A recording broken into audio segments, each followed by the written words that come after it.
Salut à tous et bienvenue pour un nouveau First Talk. Nous sommes lundi, tranquille, 4 vidéos, tu connais Erwan, on n'est pas là pour déconner, comment tu vas? Ça va très très bien. Un bon week-end? Un bon week-end. Temps de merde, hein?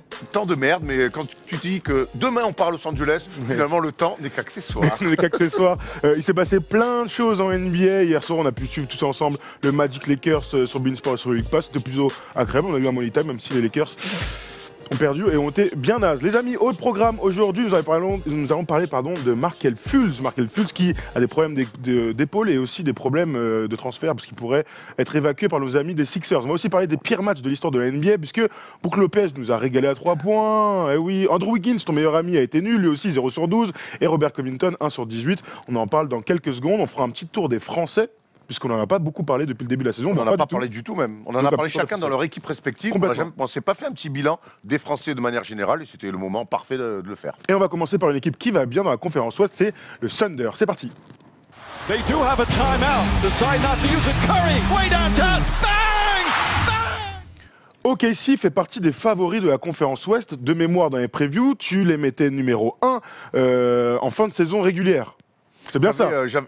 J'ai toujours beaucoup d'ambition pour cette équipe, mais qui m'a fait mentir dès le début de saison avec 4 défaites d'affilée. La blessure aussi la blessure de Russell Westbrook. Mais j'aime bien comment cette équipe finalement n'a pas paniqué et comment aujourd'hui elle s'est retrouvée, c'est pour ça qu'on a envie d'en parler, dans le top de la conférence Ouest, parce qu'il y a plein de bonnes choses et surtout, il y a une évolution par rapport à la saison dernière. On va en parler dans quelques secondes. Donc, OKC est une bonne équipe de la conférence Ouest. 12 victoires pour 7 défaites. Ils sont aujourd'hui 5e. Mais bon, ils se tirent la bourre puisque le premier, c'est les Clippers. Ce sont les Clippers qui ont, eux, 6 défaites. Donc, on peut dire qu'ils sont vraiment dans un mouchoir de poche. Les 5 premières équipes sont à 7 défaites. Donc, 12 victoires, 7 défaites, une 17e place au rating offensif et surtout, une très belle première place de toute la NBA en défense. Et j'imagine que dans tes évolutions, globalement, c'est là où tu voulais en venir. Ouais, j'ai bien aimé, j'aime bien leur défense. Déjà, ils ont du matos pour défendre. Je sais plus de quoi on parlait la dernière fois. On parlait des Spurs il y a une semaine et on se disait... Il y a peut-être des bons principes, il leur manque quand même des mecs spécialistes un petit peu du poste. C'est pas du tout le cas à OKC. Il y a des mecs qui se mettent des pelés. Alors Westbrook, on sait que c'est un mec qui joue beaucoup l'interception et que c'est pas spécialement le meilleur des défenseurs, mais l'apport de Schroeder, Paul George, Timothée Luwawu qui est rentré dans la rotation il y a peu de temps, qui est aussi un bon défenseur. André Robertson toujours blessé. Et puis André Robertson toujours blessé. Et ça leur fait du mal d'ailleurs, vous pouvez imaginer. Jérémy Grant et Steven Adams à l'intérieur, c'est aussi très solide. Donc là, pour le coup, ils ont beaucoup de mecs pour défendre. Et en plus, je trouve que par rapport à ce qui se fait actuellement en NBA, et là je sais que toi sur les défenses pick and roll, t'aimes bien avoir l'œil, ça change beaucoup moins que le reste. On garde son mec, on cède, mais surtout on récupère ses joueurs. Et c'est quand même une évolution par rapport à ce qui se faisait l'année dernière et surtout par ce qui se fait de manière générale en NBA. Moi j'ai l'impression que, et allons directement dans l'aspect défensif de cette équipe, parce que c'est la chose la plus intéressante dont il faut parler. Défensivement, quand tu as Steven Adams, de toute manière, tu peux pas changer sur tout, même si on sait que des équipes peuvent le faire. Capella par exemple est capable de défendre sur des petits, ou Tristan Thompson, ou DeAndre Jordan, il y a pas mal de pivots qui sont capables de le faire. Mais il faut que Steven Adams reste dans la raquette au maximum, que ce soit lui ou Nerlens Noel qui lui a un profil plus défenseur extérieur. Mais il n'empêche que quand tu as un gros baobab comme ça dans la raquette qui est dur au mal et qui peut vraiment t'apporter au contre dans la dissuasion, il est important et primordial pour que tu l'aies dans la raquette. Donc c'est pour ça peut-être qu'on peut expliquer qu'on change un peu moins sur les pick and roll. Ouais, bah alors ils changent juste petit en fait sur les postes 1, 2, 3. Ça ils font bien. Ouais, ça. Sur les postes, ils font bien. Sur les postes 1, 2, 3, mais ça peut se comprendre puisque de toute façon maintenant aujourd'hui sur le poste 1, 2, 3 on peut tous défendre les uns sur les autres. Mais j'aime bien comment on arrive à protéger entre guillemets un petit peu Steven Adams et même Jérémy Grant là-dessus, et je trouve ça très intelligent. Alors ça on parle de la défense pick and roll, mais surtout on voit ils font les efforts aussi sur quand il y a des doubles écrans des Steiger. Alors Steiger, ce qu'on appelle 2 écrans d'affilée pour qu'un joueur puisse remonter de manière verticale ou horizontale, peu importe. Et là pour le coup on voit des mecs qui font les efforts de suivre avec, et ça c'est pareil, c'est quelque chose qu'on voit pas toujours en NBA, ou alors on le fait vraiment pour suivre. Là on essaie de sortir avec les mecs dans les écrans et on coupe beaucoup les lignes de passe et ça apprenne très vite un rythme défensif. De toute manière, on sait que depuis l'époque Scott Brooks, c'est une équipe qui aime défendre. Quand il y avait Kevin Durant déjà, c'était une belle équipe défensive qui, avec Billy Donovan, a continué à défendre. Et de toute manière, leur salut va passer par la défense parce qu'en attaque, c'est un peu plus chaotique. Je regarde les petits commentaires de Litosway, vous pouvez participer avec nous. Hein. Est-ce que tu penses que Westbrook retrouvera les finales NBA, voire un titre aux côtés de Billy Donovan? On y répondra dans quelques instants. Moi, j'ai beaucoup de doutes. Puisque défensivement, ça se passe très bien. Les rotations rotations sont claires, j'ai l'impression. Russell Westbrook, Dennis Schroeder, sur les ailes aussi, même s'il y a des blessures. Et à l'intérieur, Nerlens Noel qui vient au secours de notre ami le Néo-Z, papy costaud. J'ai envie de te mettre une baffe. C'est un rond-point. Steven Il y avait des gilets jaunes sur lui. Il y avait des gilets jaunes ce week-end sur lui tellement qu'il est énorme. C'est une équipe qui encaisse beaucoup de points sur le volume, 105, mais ça s'explique parce qu'il court beaucoup. C'est la 8e au pace, donc le pace c'est le rythme dans un match, et malheureusement c'est une équipe qui a besoin de transition pour exister, et j'ai quand même l'impression que ça bégaye en attaque, et c'est ce qu'on dit depuis des années quand même. Pire pourcentage à 3 points, oui. 31%. Alors, c'est la 15e équipe qui en prend le plus, donc c'est pas non plus... Mais tu vois, alors Denver, il a fallu qu'on se dise, tiens, on va en parler pour qu'il se fasse démonter à domicile par Denver. Ça arrive sur une saison à 82 matchs. Mais moi, ce qui m'a un petit peu heurté au-delà de la défaite, c'est plus la manière, c'est-à-dire qu'ils ont voulu revenir qu'en shootant à 3 points. Et c'est vrai qu'à part Alex Abrines et Patrick Patterson, mais qui est quand même dans un registre de 8e option offensive, eh ben, ils se sont un petit peu entêtés à vouloir absolument shooter à 3 points. Et quand ça met pas dedans, ben, derrière, on manque d'alternance, alors que Steven Adams réalise sa meilleure saison en attaque et qu'il arrive à amener une vraie alternance post-bas. Moi, c'est ce qui me pose problème dans cette équipe. C'est une belle équipe défensive qui joue beaucoup d'interceptions. C'est celle qui fait le plus d'interceptions en NBA. Mais le problème, c'est qu'en attaque, tu sens que c'est rouillé. Tu sens que les systèmes ne sont pas établis. C'est des systèmes très courts avec Russell Westbrook qui porte la balle, même s'il a raté pas mal de matchs, 8 sur 19 de la franchise. Le pick and roll, des petites passes D pour Steven Adams, c'est un axe très fort, 1-5. Des passes très courtes pour notre ami, merci pour Westbrook, pour Paul George par exemple. On voit les stats de Westbrook, du coup, on les prend encore une fois presque en triple-double, même si j'ai l'impression qu'il cherche un peu moins à aller chercher ses rebonds complètement fous. Finalement, ça se traduit dans les stats avec des stats de ouf. Mais j'espère que pour lui, de toute façon, il a d'autres objectifs. Mais surtout, moi, la stat qui m'intéresse, c'est qu'il n'est qu'à 23 points par rapport aux 2 dernières années. Et c'est bon signe, en fait. Et je trouve que c'est un bon signe pour OKC que Westbrook ne soit qu'à plus de 23 points par match. Il a encore il est très gourmand encore par moment. Mais il a des excès. Il a des excès, mais là où je trouve une évolution, même si en attaque ça reste encore un petit peu fouillis, je trouve que quand il est dans des excès, derrière, ça a moins d'impact que par le passé. Et notamment, quand on voit la victoire chez les Warriors, alors certes, les Warriors, il manque Draymond Green et Stephen Curry, mais il y a quand même un match, un mano à mano pendant 3 quarts temps. Westbrook est pas bon, et c'est Schroeder à qui on va donner les ballons. C'est Schroeder qui va mettre du rythme, et avec Paul George, et Westbrook a moins d'impact quand il n'est pas bon, et ça a moins d'impact surtout sur l'équipe. Et je trouve qu'en ça, c'est une énorme évolution. Moi, le truc, c'est que vraiment, ce système offensif me fait pas kiffer. Et moi, je pense sincèrement que si cette équipe a l'espoir d'aller un jour en finale NBA, il faut qu'il change de coach, parce que en tant d'années, tu ne peux pas avoir une pauvreté aussi forte en attaque. Tu as des joueurs, donc Russell Westbrook, MVP, triple-double, certes, il se forcera toujours, oui, il aura des excès. Contre Denver, il est 1 sur 12 à 3 points, c'est une catastrophe, mais ça fait partie de lui. Quand tu as Paul George, et on en parle en 30 secondes, mais vraiment, je reste globalement dans l'attaque. Paul George, quand tu as Dennis Schroeder, quand tu as Steven Adams, quand tu as Pat, quand tu as tous ces joueurs-là qui sont capables, Jeremy Grant maintenant, tous ces joueurs qui sont capables d'apporter offensivement, tu es en droit d'attendre un basket plus léché. Je te dis pas de jouer comme les Warriors, je te dis d'avoir plusieurs options. Alors oui, il y en a qui prennent le relais quand Westbrook n'est pas bon, mais ça ne suffit pas. Ça ne suffit pas si tu veux aller haut et loin en NBA. Moi, je rejoins, et je l'ai marqué d'ailleurs dans mes petites notes, je rejoins notre ami Chrome qui dit Billy Donovan, ça ne fonctionnera pas avec ses joueurs. En attaque, ça fait quand même assez longtemps qu'il est là. Et aujourd'hui, c'est vrai qu'on a vu très peu d'évolution. Il a le matos pour amener quand même une défense assez solide. Bravo à lui. Maintenant, pour gagner un titre, quand on voit ce que font les Warriors depuis des années, il faut proposer autre chose. Je crois qu'il y a vraiment du vrai matos. Il y a des joueurs installés avec des gros contrats. Et je crois qu'il faut franchir un cap. Ils sont obligés à court et à moyen terme de franchir un cap offensif. Et pour moi, ils ne pourront pas le faire avec Billy Donovan. Il y a plein de satisfactions. Il y a des paris tentés cet été, Schroeder, Nerlens Noel, qui sont des paris gagnants. Maintenant, Billy Donovan, pour moi, n'a pas les épaules pour amener cette équipe là où elle est censée pouvoir aller. Il y a Nomad qui nous dit parce qu'il n'y a pas de vrai système. Billy Donovan, c'est pas Brad Stevens, et on voit comment ce dernier galère en ce moment. C'est exactement l'idée, c'est que d'un match à l'autre, tu vois que c'est très pauvre et que c'est surtout sur les axes très forts, sur les qualités individuelles, mais on pourrait dire ça aussi aux Lakers. Il y a une vraie dépendance à l'adresse. Une vraie dépendance à l'adresse, ça c'est vrai. Alors oui, toutes les équipes aujourd'hui sont dépendantes. Le problème, c'est que tu n'as aucun spécialiste. Tu as donc Russell Westbrook qui a 12% à 17%, je crois, à 3 points. Il est catastrophique.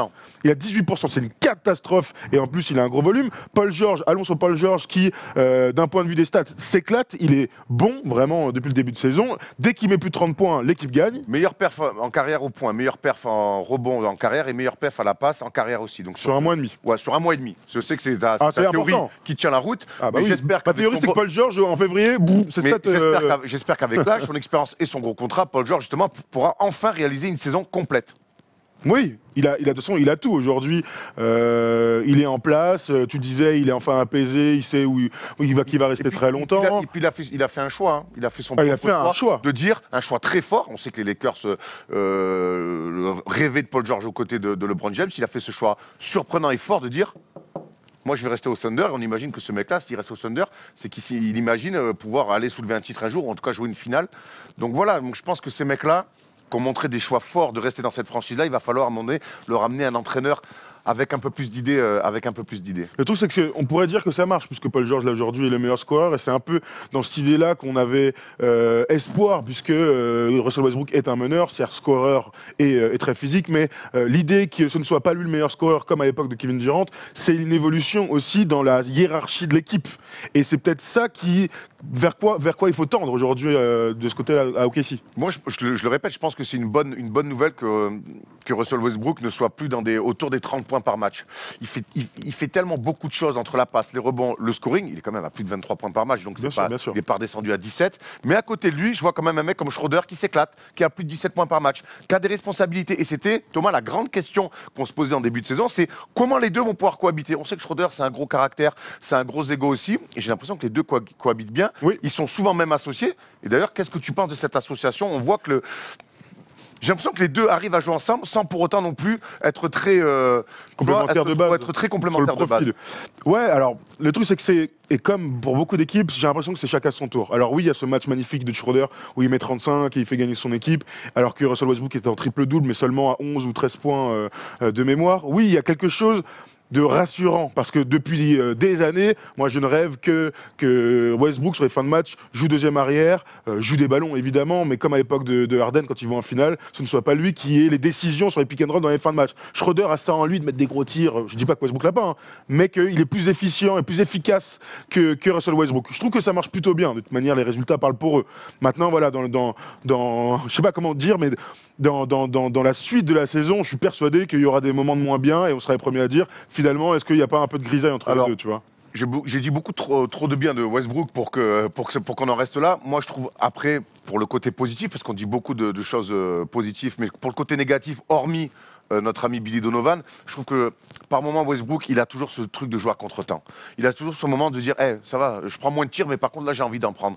J'ai l'impression qu'il ne suit pas toujours le flow de son équipe, ce que Schroeder et Paul George arrivent à faire, mais s'il y a 3-4 actions, il n'a pas pris un tir, quoi qu'il arrive, il faut qu'il prenne un tir, peu importe le momentum du moment. Et ça, pour moi, c'est encore un gros problème, et ça risque de l'être encore plus en play-off quand les matchs vont se jouer à la muerte. J'ai toujours quand même ce gros souci de gestion de fin de match de Russell Westbrook. C'est pour ça que le plus tôt possible, on lui mettra un coach qui arrivera peut-être à lui mettre des systèmes où il sera moins contre-courant, au mieux ça sera pour tout le monde. Le problème c'est que tu peux mettre n'importe quel système, si le gars a envie de foncer tête baissée... Il y a le discours du coach, Tom, oui, c'est sûr. Et puis il y a l'expérience, et puis il y a le fait qu'au bout d'un moment tu as peut-être envie de gagner et pas de faire des stats. Ouais, mais... c'est ça aussi l'idée. Même si quand il perd contre Denver, il dit qu'il a la haine de la défaite, et ça on veut bien le croire. On sent qu'il est hyper frustré, en plus vu son match qui a été catastrophique, tu peux imaginer qu'il a ça en lui, la boule, et qu'il va repartir au travail. Sauf que c'est dans l'évolution et dans le ressenti du match et du game, du flow du game comme tu disais, qu'on a envie qu'il progresse. Et quand je vois Max Namanam, il dit Westbrook n'a jamais été un meneur gestionnaire. Non, je pense qu'il ne le sera jamais, malheureusement pour lui. Ouais, mais du coup, tu vois, on parle beaucoup donc du coach, parce que finalement, c'est Billy Donovan qui est un petit peu... Qui cristallise tout ça. Oui, c'est normal. Il y a qui aujourd'hui Il y a qui aujourd'hui sur le marché pour dire tiens, on va prendre ce coach qui va te faire franchir un step. Moi, ce que je vois, c'est qu'il y a plein de coachs. Moi, Nick Nurse, je savais pas qui c'était il y a encore 6 mois. Il y a plein d'assistants qui sont bons et qui ont des idées et qui peuvent prendre le relais de ce genre d'équipe. Il y avait un mec dont je voulais parler, c'est Nerlens Noel, qui arrive en soutien de Steven Adams, qui fait vraiment une bonne saison. Mais c'était important pour cette équipe. L'année dernière, on se souvient, c'est Jeremy Grant qui était le backup de Steven Adams. Donc, il jouait 105 lorsque Steven Adams était sur le banc ou avait des problèmes de faute. Avec Nerlens Noel, qui est sur 36 minutes le meilleur contreur de NBA. Il a beaucoup d'impact défensif. En attaque, c'est surtout du pick and roll et je mets dedans sur des rebonds offensifs.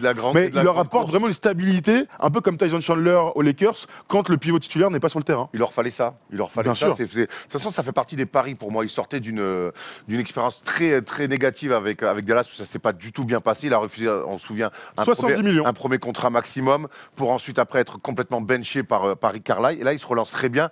Et c'est ce qu'il fallait aujourd'hui à Steven Adams. L'année dernière, souviens-toi, quand Steven Adams n'était pas là, on a essayé un petit peu Grant sur le poste 5. Bon, ça a fait kiffer 2 matchs. Et puis après, ils se sont fait martyriser parce qu'ils ont fait de la vidéo. Et chaque fois, notre ami était ciblé sur du post-up. En même temps, faut pas, comment lui en vouloir? Faut pas avoir inventé le shot pour ça. Peut défendre sur les pivots. Donc aujourd'hui, c'est très bien pour lui, c'est très bien pour OKC d'avoir que quand Steven Adams, qui est souvent des fois en problème de faute, on puisse envoyer Nerlens Noel derrière au feu. Moi, je pense que, je te le dis, hein, je l'avais dit dans le preview, si tu prends poste par poste, il y a clairement du matos. Hein. Je suis tout à fait d'accord. Je les ai mis top 3. Hein. Je les ai mis top 3 en début de saison parce que j'ai vu une évolution dans l'effectif.